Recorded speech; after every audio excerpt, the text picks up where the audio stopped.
بسم الله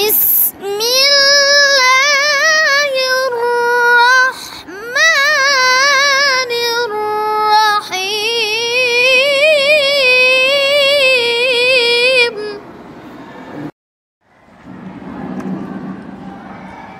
نحمد ونصلي على رسوله الكريم أما بعد. أعوذ بالله من الشيطان الرجيم.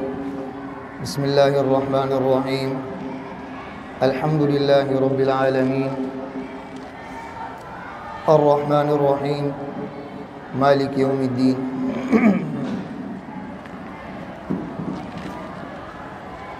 آج درس قرآن کا پہلا دن ہے اور سورہ فاتحہ قرآن کریم کی پہلی سورت ہے.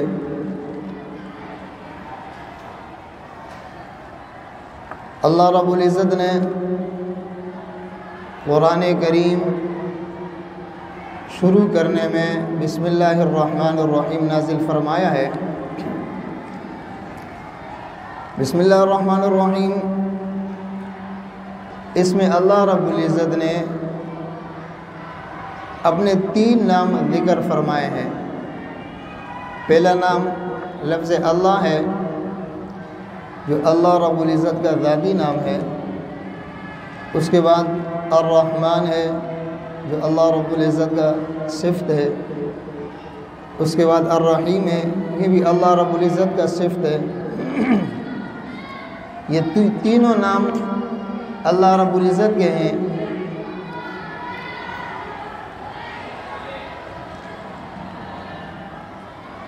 تو ان کو خاموش کراؤ یار. اللہ رب العزت نے اس طرف اشارہ کیا ہے کہ انسان کے اوپر 3 حالات آتے ہیں. کتنے حالات آتے ہیں؟ 3 حالات آتے ہیں. یعنی اللہ رب العزت نے 3 نام ذکر فرما کر اس طرف اشارہ کیا ہے کہ انسان کے اوپر اللہ رب العزت 3 حالات لاتے ہیں. کتنے حالات لاتے ہیں؟ 3. پہلی حالت پیدائش سے پہلے، دوسری حالت دنیا کے اندر، اور تیسری حالت قبر کے اندر، عالم برزخ میں. بات سمجھ میں آ رہی ہے؟ یہ اس کے طرف اشارہ ہے. یعنی اللہ رب العزت نے انسان کو پیدا ہونے سے پہلے اللہ رب العزت نے ہی پالا ہے، اور پیدا ہونے کے بعد دنیا کے اندر بھی اللہ رب العزت ہی پالتے ہیں، اور آخرت کے اندر بھی اللہ رب العزت ہی کی بادشاہی چلے گی. تو یہ اس طرف اشارہ ہے. اس کے بعد سورہ فاتحہ ہے، اس کی کل 7 آیاتیں ہیں. کتنی آیاتیں ہیں؟ 7 آیاتیں ہیں. تو یہ بات آپ ذہن میں رکھیں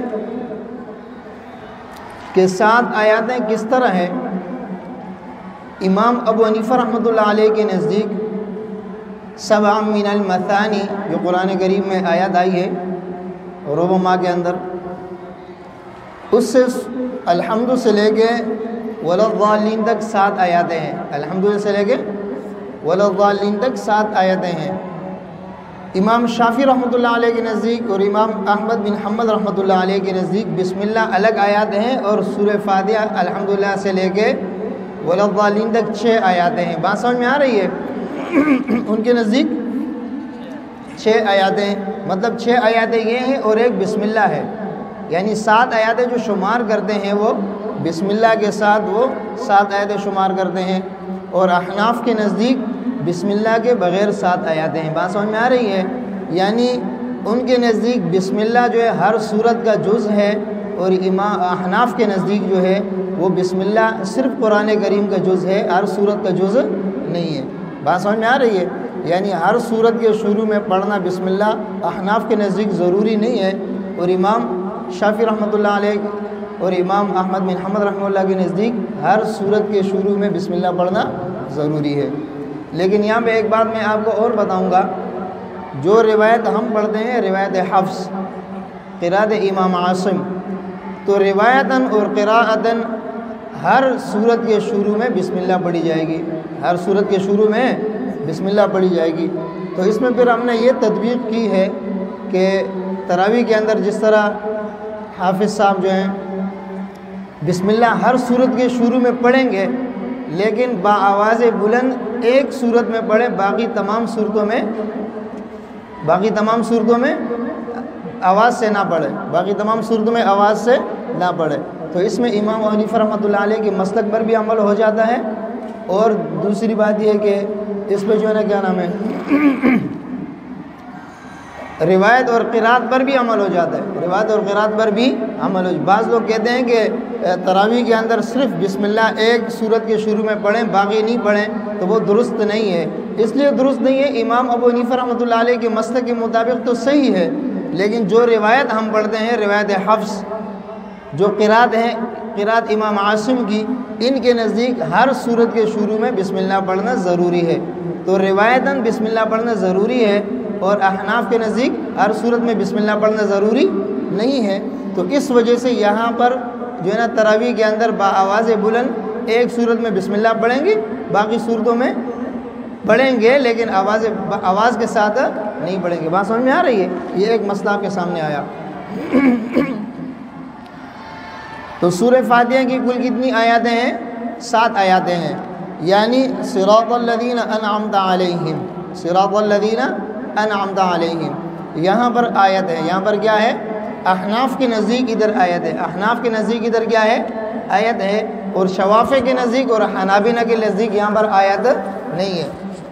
آپ کو میں ایک نقطہ بتاتا ہوں، قرآن کریم میں جہاں پر 5 نمبر لکھا ہوتے ہیں نا، جہاں پر 5 نمبر لکھا ہوتا ہے، یہ اختلافی آیات ہوتے ہیں۔ کیا ہوتے ہیں؟ اختلافی آیات، یعنی بعض کے نزدیک آیات ہیں، بعض کے نزدیک آیات یہاں آیت نہیں ہے۔ بات سمجھ میں آ رہی ہے؟ بہت سارے جگہوں میں قرآن کریم میں اس طرح آئے گا۔ تو یہاں پر بھی صراط الذین انعمت علیہم، اس میں 5 لکھا ہوا ہے۔ قرآن مصحف آپ اٹھا کر دیکھیں گے تو 5 کے نیچے 6 بھی لکھا ہوتا ہے، 5 کے نیچے 6 بھی لکھا ہوتا ہے، لیکن آج کل جو مصاحف ہے اس کے اندر صرف 5 لکھا ہوا ہے۔ تو یہ جو 5 لکھا ہوتا ہے نا، 5، اس کا مطلب یہ ہے کہ یہ اختلافی آیات ہے۔ کہ کون سی آیات ہے یہ؟ اختلافی، یعنی یہاں پر آیات مکمل ہو رہی ہے یا نہیں ہو رہی ہے۔ بات سمجھ میں آ رہی ہے؟ تو احناف کے نزدیک صراط الذین انعمت علیہم پر آیت ہے۔ کیا ہے؟ بات سمجھ میں آ رہی ہے؟ اچھا، الحمدللہ رب العالمین، تمام تعریفیں اللہ کے لیے ہے، رب العالمین، جو پروردگار ہے تمام عالم کا، جو پروردگار ہے تمام عالم کا۔ یہاں پر سب سے پہلے حمد اور ثنا کا مستحق صرف اللہ رب العزت ہے، حمد اور ثنا کا مستحق صرف اللہ رب العزت ہے۔ تو یہاں پر یہ الف لام آیا ہے، اس کے معنی ہے تمام تعریفیں، الحمد یعنی تمام تعریفیں، للہ، کس کے لیے ہے؟ اللہ کے لیے۔ کس کے لیے ہے؟ رب العالمین، جو پروردگار ہے عالمین، تمام عالم کا۔ رب کے معنی ہے پالنے والا۔ کیا معنی ہے؟ پالنے والا۔ لیکن رب کے معنی پالنے والا ہے اس طرح ہے کہ یعنی تدریجن پالنا۔ کس طرح پالنا؟ تدریجن۔ ایک چھوٹا بچہ پیدا ہوتا ہے، بالکل چھوٹا ہوتا ہے، پھر تھوڑا سا بڑا، پھر تھوڑا بڑا، پھر چلنے لگتے ہیں، پھر جو ہے نا کیا نام ہے، اس طرح یہ تدریجن پالنے والا۔ تو اللہ رب العزت کی صفت ہے، کون سی صفت ہے؟ رب کے معنی ہے تدریجن پالنے والا۔ کس طرح پالنے والا؟ تدریجن پالنے والا۔ العالمین، عالمین تمام عالم، یہ جمع ہے عالم کی۔ کس کی جمع ہے؟ عالم کل کتنے ہیں؟ 4 ہیں۔ عالم کل کتنے ہیں؟ 4 ہیں۔ بات سمجھ میں آ رہی ہے؟ عالم کل 4 ہے۔ کون سے عالم ہے؟ ایک عالم برزخ ہے، سب سے پہلے عالم ارواح ہے۔ سب سے پہلے کیا ہے؟ عالم ارواح ہے۔ اس کے بعد کیا ہے؟ عالم دنیا ہے۔ اس کے بعد کیا ہے؟ عالم برزخ ہے، جس کو قبر کہتے ہیں۔ اور اس کے بعد عالم آخرت ہے۔ بات سمجھ میں آ رہی ہے؟ کتنے عالم کل؟ 4۔ سب سے پہلے کیا ہے؟ عالم ارواح۔ عالم ارواح کیا ہے؟ جب اللہ رب العزت نے انسانوں کو پیدا فرمایا تو انسانوں کو پیدا فرمانے کے بعد اللہ رب العزت نے تمام انسانوں کے ارواح کو جمع کیا، اور جمع کرنے کے بعد اللہ رب العزت نے ان سے پوچھا الست بربکم۔ کیا پوچھا؟ الست بربکم، کیا میں تمہارا رب نہیں ہوں؟ کیا میں تمہارا رب نہیں ہوں؟ تو سب نے متفقہ طور پہ کیا کہا؟ قالوا بلا. کیا کہا؟ قالوا بلا، بالکل آپ ہمارے رب ہیں. یعنی یہ جتنے انسان دنیا میں ہیں ان تمام انسانوں کے روح وہاں پر اکٹھے تھے. ان تمام انسانوں کے روح وہاں پر کیا تھے؟ اکٹھے تھے. تو اللہ رب العزت نے سب سے پوچھا کہ تمہارا رب میں نہیں ہوں کیا؟ سوال کیا الست بربکم، کیا میں تمہارا رب نہیں ہوں؟ تو سب نے کیا کہا؟ قالوا بلا، جی ہاں آپ ہمارے رب ہیں. بات سمجھ میں آ رہی ہے؟ تو مسئلہ یہ ہے کہ تمام انسانوں نے اللہ رب العزت کو اپنا رب مان لیا تھا. تمام عالم ارواح میں جتنی بھی روحیں تھی سب روحوں نے اللہ رب العزت کو اپنا رب مان لیا تھا. لیکن جب انسان دنیا میں آیا تو اللہ رب العزت کے ساتھ جو عہد کیا تھا اور اللہ رب العزت کو جو انہوں نے رب مانا تھا، اللہ رب العزت کو رب مانا تھا وہ بھول گئے. دنیا میں آ کے کیا ہو گئے؟ بھول گئے. تو اس بھول کی وجہ سے اللہ رب العزت نے پھر دنیا میں 1,24,000 کم و بیش انبیاء بھیجے. کتنے انبیاء بھیجے؟ 1,24,000 کم و بیش انبیاء بھیجے ہیں. کس لیے بھیجے ہیں؟ انسانوں کی ہدایت کے لیے. کس لیے بھیجے ہیں؟ انسانوں کی ہدایت کے لیے. بات سمجھ میں آ رہی ہے؟ پھر اسی طرح اگر اچھا اس میں ایک نقطہ اور ہے، الست بربکم قالوا بلا. اس کے اندر سب سے پہلے قالوا بلا سب سے پہلے کہنے والے حضور علیہ السلام تھے. کون تھے؟ سب سے پہلے کہنے والے کون تھے؟ حضور علیہ السلام تھے. اس کے بعد پھر تمام انبیاء تھے. تمام انبیاء کے بعد پھر دیگر روحیں تھی. بات سمجھ میں آ رہی ہے؟ یہ بھی نقطہ آپ ذہن میں رکھیں. صحیح ہے نا؟ اچھا دوسری بات، پھر اس کے بعد عالم برزخ ہے. کیا ہے؟ عالم برزخ. تیسرا عالم کیا ہے؟ عالم برزخ. عالم برزخ میں قبر میں سب سے پہلے سوال کس طرح ہوں گے؟ سب سے پہلے من ربک، آپ کا رب کون ہے؟ میں نے آپ کو کہا نا رب العالمین، الحمدللہ رب العالمین، الست بربکم، وہی رب والی بات ہے نا. شروع میں کیا کہا؟ الحمدللہ رب العالمین. تمام عالم کا کیا ہے؟ رب ہے. پھر میں نے آپ کو کہا عالم کی کتنی قسمیں ہیں؟ عالم کتنے ہیں؟ 4 ہیں. ایک عالم ارواح تھا، وہاں پر بھی پوچھا تھا اللہ رب العزت نے الست بربکم. کیا پوچھا تھا؟ الست بربکم. بات سمجھ میں آ رہی ہے؟ اسی طرح اب جب دوسرا عالم ہے دنیا، تو دنیا کے اندر بھی رب کی صفت جو ہے نا انسان کے اندر پائی جاتی ہے. کس کے اندر پائی جاتی ہے؟ انسان کی پیدائش میں. دیکھیں رب کے معنی ہے تدریجاً پالنا، اور اللہ رب العزت انسان کو تدریجاً پالتے ہیں. تو دنیا کے اندر ہوا کہ نہیں ہوا؟ رب ہوا نا. پھر عالم برزخ میں آپ دیکھیں، عالم برزخ میں سب سے پہلے سوال کیا ہوگا؟ من ربک. سب سے پہلے سوال کیا ہوگا؟ تمہارا رب کون ہے؟ رب کے بارے میں سوال ہوگا نا، تمہارا رب کون ہے؟ اگر کسی نے صحیح جواب دیا تو پھر کیا ہوا؟ کامیاب ہوا.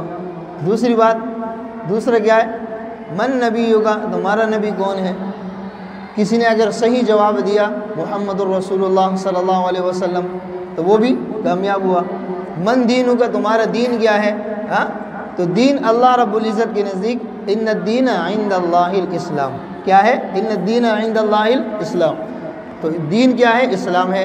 تو یہ تو عالم برزخ کی مطلب عالم برزخ. اس کے بعد عالم قیامت ہے. کیا ہے؟ عالم قیامت ہے. بات سمجھ میں آ رہی ہے؟ تو قیامت کے دن بھی بادشاہی کس کی ہوگی؟ قیامت کے دن بھی کس کی بادشاہی ہوگی؟ اللہ کی بادشاہی ہوگی نا. قیامت کے دن جب اللہ رب العزت سوال کریں گے، اللہ رب العزت کیا کریں گے؟ سوال کریں گے قیامت کے دن. لمن الملک اليوم، لمن الملک اليوم للہ الواحد القہار. جب تمام انسانوں کو، تمام جنات کو، تمام مخلوقات کو اللہ رب العزت جب ختم کر دیں گے تو پھر اللہ رب العزت کیا اعلان کریں گے؟ لمن الملک اليوم، آج کے دن کا بادشاہ کون ہے؟ آج کے دن کا بادشاہ کون ہے؟ تو یہ آواز گھومتی واپس آ جائے گی. کوئی جواب دینے والا نہیں ہوگا، کوئی جواب دینے والا نہیں ہوگا. تو اس کا مطلب یہ ہے کہ سب کے سب فانی ہو جائیں گے، سب کے سب ختم ہو جائیں گے. بات سمجھ میں آ رہی ہے؟ پھر اللہ رب العزت خود جواب فرمائیں گے للہ الواحد القہار. کیا فرمائیں گے؟ للہ الواحد القہار۔ بات سمجھ میں آ رہی ہے؟ تو یہ چاروں عالم کی جو ہے نا مختصر سی میں نے آپ کو بتائی کہ چار عالم جو رب العالمین سے جو مراد ہے وہ چار عالم ہے۔ پھر آپ کو ایک اور بات بتاؤں، اللہ رب العزت نے رب العالمین کہا ہے، رب المسلمین نہیں کہا ہے، رب المؤمنین نہیں کہا ہے، رب المسلمین نہیں فرمایا ہے، رب المؤمنین نہیں فرمایا ہے۔ کیوں؟ اللہ رب العزت جو ہے نا کیا نام ہے جب پیدا کرتے ہیں تو سب کو پیدا کرتے ہیں۔ کس کو پیدا کرتے ہیں؟ سب کو پیدا کرتے ہیں۔ بات سمجھ میں آ رہی ہے؟ ہر انسان کو پیدا فرماتا ہے، چاہے وہ مسلمان ہو، چاہے کافر ہو، چاہے عیسائی ہو، چاہے یہودی ہو، کوئی بھی ہو، پیدا کرنے والے کون ہے؟ اللہ رب العزت ہے۔ کون ہے؟ اللہ رب العزت ہے۔ اور پھر اللہ رب العزت جس کو پیدا کرتا ہے ان کو اسلام پر پیدا کرتا ہے۔ کس پر پیدا کرتا ہے؟ اسلام پر۔ ہر بچے کو اللہ رب العزت اسلام پر پیدا کرتا ہے، لیکن ان کے والدین جب اس کی جو تربیت کرتا ہے، اگر وہ یہودی ہے تو اس کی یہودیوں والی تربیت کر لیتا ہے، اگر وہ عیسائی ہے تو عیسائیوں والی تربیت کر لیتا ہے، اگر وہ ہندو ہے تو ہندوؤں والی تربیت کر لیتا ہے، اگر وہ مسلمان ہے تو مسلمانوں والی تربیت کر لیتے ہیں۔ بات سمجھ میں آ رہی ہے؟ تو یہاں پر اللہ رب العزت نے یہ عموم فرمایا ہے کہ جتنے بھی لوگ ہیں، جتنے بھی انسان ہیں، جتنے بھی جنات ہیں، جتنے بھی پرندے ہیں، جتنے بھی جانور ہیں، چرند پرند، سب کے رب کون ہے؟ اللہ۔ سب کے رب کون ہے؟ اللہ۔ العالمین، ایک تو میں نے آپ کو چار عالم کا ذکر فرمایا۔ دوسری بات، العالمین اس میں تمام جاندار، جتنے بھی جاندار ہیں وہ سب اس میں داخل ہو گئے۔ جتنے بھی جاندار ہیں سب اس میں کیا ہو گئے؟ داخل۔ انسانوں کو پیدا کس نے فرمایا؟ اللہ نے۔ جنات کو کس نے پیدا فرمایا؟ اللہ نے۔ فرشتوں کو کس نے پیدا فرمایا؟ اللہ نے۔ اسی طرح جانوروں کو کس نے پیدا فرمایا؟ مچھلیوں کو کس نے پیدا فرمایا؟ پرندوں کو کس نے پیدا فرمایا؟ دنیا کو کس نے پیدا فرمایا؟ اللہ نے۔ تو تمام کی تمام چیزیں عالمین کے اندر داخل ہو گئی۔ الرحمن الرحیم، اللہ رب العزت پھر اپنے صفات کے طرف، الرحمن وہ اللہ جو رحمان ہے، الرحیم وہ اللہ جو رحیم ہے۔ تو یہاں پر مفسرین فرماتے ہیں کہ اللہ رب العزت نے اپنے دونوں صفات والے صیغے یہاں پر ذکر فرمائے ہیں، الرحمن اور الرحیم۔ بات سمجھ میں آ رہی ہے؟ یعنی اللہ تعالیٰ بہت بڑے مہربان ہیں، بہت بڑے مہربان ہیں۔ تو یہ دو صیغے جو اللہ رب العزت نے ذکر فرمایا ہے، اس سے مراد یہ ہے کہ اللہ رب العزت دنیا میں مسلمانوں پر بھی رحمان ہے، کافروں پر بھی رحمان ہے، مسلمانوں پر بھی رحمان ہے، کافروں پر بھی رحمان ہے۔ اور الرحیم جو ہے یہ قیامت والے دن صرف اور صرف مسلمانوں پر رحیم ہوں گے۔ کس پر ہوں گے؟ صرف اور صرف مسلمانوں پر رحیم ہوں گے۔ اس وقت اللہ کی رحمت کے اندر غیر مسلم نہیں ہوگا، اللہ کی رحمت کے اندر غیر مسلم نہیں ہوگا۔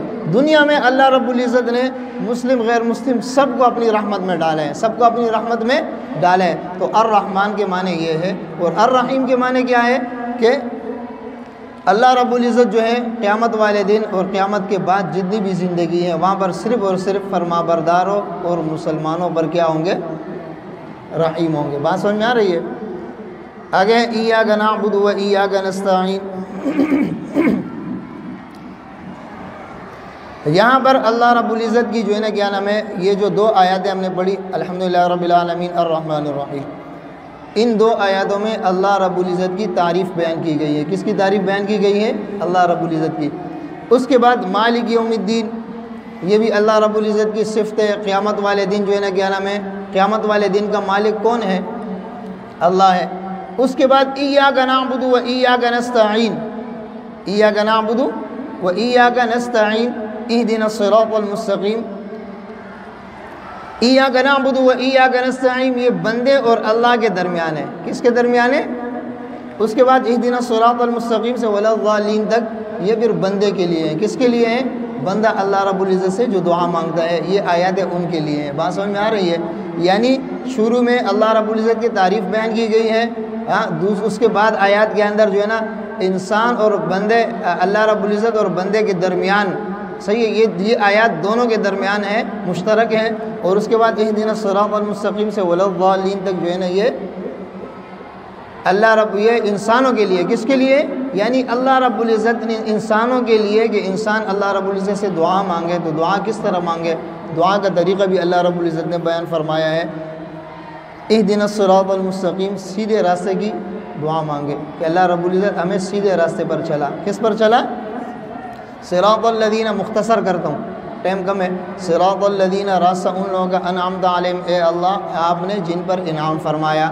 قرآن کریم میں اس کی تفسیر ہے اولئک الذین انعم اللہ علیہم من النبیین والصدیقین والشہداء والصالحین۔ 4 طبقات کا اللہ رب العزت نے ذکر فرمایا ہے کہ 4 طبقات پر اللہ رب العزت نے انعام فرمایا ہے۔ پہلا طبقہ کیا ہے؟ انعم اللہ علیہم من النبیین۔ دوسرا طبقہ کیا ہے؟ والصدیقین۔ تیسرا طبقہ کیا ہے؟ والشہداء۔ چوتھا طبقہ کیا ہے؟ والصالحین۔ بات سمجھ میں آ رہی ہے؟ یہ 4 طبقے ایسے ہیں کہ اللہ رب العزت نے ان پر کیا فرمایا ہے؟ انعام فرمایا ہے۔ آگے غیر المغضوب علیہم ولا الضالین، نہ ان لوگوں کا راستہ کہ جس پر اللہ رب العزت آپ نے غضب فرمایا ہے، ولا الضالین، اور نہ گمراہوں کا۔ مغضوب سے مراد جو یہودی ہے، کون مراد ہے؟ مغضوب سے کون مراد ہے؟ یہودی ہے۔ اللہ رب العزت نے قرآن کریم میں غضب کن پر نازل فرمایا؟ یہودیوں پر۔ وَبَاءُوا بِغَضَبٍ مِّنَ اللَّهِ وَضُرِبَتْ عَلَيْهِمُ الْمَسْكَنَةُ عَلَيْهِمُ الذِّلَّةُ وَالْمَسْكَنَةُ وَبَاءُوا بِغَضَبٍ مِّنَ اللَّهِ۔ تو یہ غضب اللہ رب العزت نے کن پر نازل فرمایا تھا؟ یہودیوں پر۔ وَلَا الضَّالِّينَ، اور وَلَا الضَّالِّينَ سے کون مراد ہے؟ عیسائی مراد ہے۔ کون مراد ہے؟ عیسائی۔ یہ تو اجمالی ہے۔ عمومی طور پہ ہر وہ شخص کہ جس کا عقیدہ درست نہ ہو، جس کا عقیدہ درست نہ ہو، ہر وہ شخص اس سے مراد ہے۔ ولا الضالین سے ہر وہ شخص مراد ہے جس کا عقیدہ درست نہ ہو، چاہے وہ اپنے آپ کو مسلمان کہیں لیکن عقیدہ اگر اس کا درست نہیں ہے تو ولا الضالین ہے۔ اور کافر، عیسائی، مشرکین تو تمام کے تمام تو وہ تو ویسے بھی آپ سمجھتے ہیں کہ ہندو جو ہے وہ مسلمان نہیں ہے، عیسائی مسلمان نہیں ہے، یہودی مسلمان نہیں ہے، سکھ مسلمان نہیں ہے، یہ سارے اس میں داخل ہے۔ بات سمجھ میں آ رہی ہے؟ لیکن پھر عقیدتاً دیکھو، بات سنو، ایک ہوتا ہے عقیدہ، ایک کیا ہوتا ہے؟ عقیدہ۔ اللہ رب العزت کو بالکل وحدہ لا شریک لہ ماننا، اس کے ساتھ کسی کو شریک نہیں ماننا، صحیح ہے؟ اگر کوئی اس اللہ رب العزت کے ساتھ کسی کو شریک مانتا ہے تو ولا الضالین میں ہے۔ بات سمجھ میں آ رہی ہے؟ اسی طرح محمد الرسول اللہ صلی اللہ علیہ وسلم کو آخری نبی ماننا، اگر اس میں کوئی شک کرتے ہیں تو ولا الضالین کے اندر ہے، صحیح ہے؟ اسی طرح حضور علیہ السلام کی جماعت، صحابہ کرام کی جماعت ہے، ان کے اوپر اگر کوئی سب و شتم کرتے ہیں تو ولا الضالین کے اندر ہے۔ بات سمجھ میں آ رہی ہے کہ نہیں آ رہی ہے؟ اسی طرح قرآن کریم کو اللہ رب العزت کی سچی کتاب نہ ماننا یا اس کے اندر شکوک اور شبہات کرنا ولا الضالین کے اندر آتے ہیں وہ لوگ، صحیح ہے؟ آمنت باللہ وملائکتہ وکتبہ ورسلہ والیوم الآخر والقدر خیرہ وشرہ من اللہ تعالی والبعث بعد الموت، یہ سب کے سب جو ہے کیا نام ہے؟ عقیدے کے اندر ہے۔ کس کے اندر ہے؟ عقیدے کے اندر ہے۔ ان میں سے کسی بھی چیز کے اوپر شکوک اور شبہات کرنا، کوئی شکوک اور شبہات کرتے ہیں تو ولا الضالین کے اندر ہے۔ کس کے اندر ہے؟ ولا الضالین کے اندر ہے۔ اللہ رب العزت جو ہم نے پڑھا اور جو سنا اس پر عمل کرنے کی توفیق عطا فرمائے۔ وآخر دعوانا ان الحمد للہ رب العالمین۔